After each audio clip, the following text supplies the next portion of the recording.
Excusez-moi, monsieur. Je vais voir, par rapport à cette viande-là, il n'y a pas de souci parce que bon, elle n'est pas très chère, ça m'intéressait, mais à ce niveau-là, c'est pas... Vaut mieux la... C'est quoi ça? C'est pas avarié? Non, c'est pas varié, La remballe, je crois que c'est ça. La remballe, on ne fait pas de remballe, c'est interdit. C'est interdit. On va remballer, c'est ça, on met une date et puis le lendemain on remballe. Ça c'est tout ce qui s'est pas vendu le week-end là. Ouais. Non mais regarde, que je t'explique un truc. Ça c'est ce qui s'appelle le remballe. On s'est interdit normalement. Moi je te dis franchement, on a 10-15% de remballe. Ce que vous venez de voir, c'est ce qu'on appelle l'arnaque à la remballe. Pour le faire, rien de plus facile.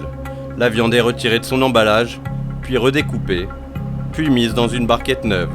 Ni vu ni connu, la date de péremption est changée. C'est interdit, et c'est surtout très dangereux pour les consommateurs. Cette viande est périmée. La consommer, c'est risquer une intoxication grave. J'enlève le verre dessus. Je mets le rôti. Je le barbe. Je prends la ficelle. C'est ni vu ni connu. Vous faites des beefsteaks qui repartent à la consommation. Voilà. La plupart des magasins, ils remettent une date jusqu'à 5 jours. Avec la viande déjà périmée. Maintenant qu'on connaît les ficelles de l'arnaque, on a voulu voir si elle avait cours dans les grandes surfaces, avec l'aide de cet employé de supermarché. Il y a à peu près un an, je suis allé rendre visite aux collègues qui sont au labo, à la boucherie, et donc j'ai découvert qu'ils étaient en train de faire de la remballe. Je n'avais pas bien compris le phénomène, et c'est après seulement que j'ai posé la question. Et là, ils m'ont expliqué comment ça se passait. Même si je paye le prix fort, je considère qu'il faut dénoncer ces choses-là pour qu'il y ait une certaine salubrité dans le service qu'on doit rendre aux clients. À 6h du matin, il se rend au travail. Nous l'équipons d'une caméra cachée. L'objectif, découvrir un flagrant délit de remballe.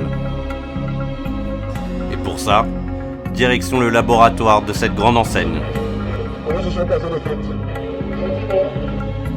Sur cette table, des dizaines de barquettes de viande périmée. Ça c'est tout ce qui s'est pas vendu le week-end là. Ouais. Non mais regarde, que je t'explique un truc. Ça c'est ce qui s'appelle le remballe. Ouais. Regarde, tu vois une tranche de foie, regarde, viens voir. On s'est interdit normalement. Mais ce qu'il faut comprendre, c'est que c'est de l'hypocrisie dans toute la grande distribution qui se la font, ouais, pas de remballe et tout, ça fait en marché de plus. Et moi, alors, dans ce truc-là, à peu près on a 10% de remballe. Moi je te dis franchement, on a 10-15% de remballe. La technique est bien rodée. L'homme en est même fier. Tu vois ma viande, tu vois les prix. J'ai quand même un rapport qualité-prix qui est pas mauvais.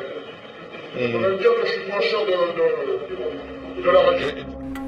Quelques heures plus tard, nous nous rendons à notre tour en magasin. Au rayon boucherie, la viande remballée côtoie la viande fraîche. Mais impossible de faire la différence. La date d'emballage est la même pour toutes les barquettes. Ce steak douteux attire notre attention. Nous le signalons au chef de rayon. Excusez-moi, monsieur. Je vais voir, par rapport à cette viande-là, il n'y a pas de souci parce que bon, elle n'est pas très chère, ça m'intéressait, mais à ce niveau-là, c'est pas... Vaut mieux la... C'est quoi ça? C'est pas avarié? Non, c'est pas varié. Non, c'est légèrement... Vaut mieux la laisser, je vais la retrouver. Le responsable est embarrassé. Devant notre insistance, il propose tout simplement de mettre ce steak à la poubelle. La date, ça certifie que c'est... Ah oui, non. Certains magasins on dit, bon, parfois... Non, bien sûr que non.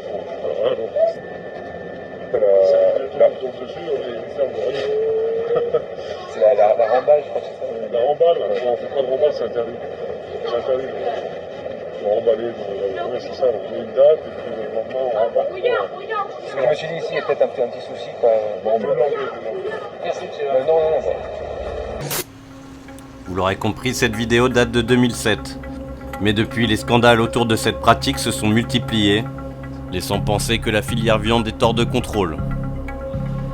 On le rappelle, les sanctions pour pratiques commerciales trompeuses, ça peut aller jusqu'à 2 ans d'emprisonnement et 300 000 € d'amende.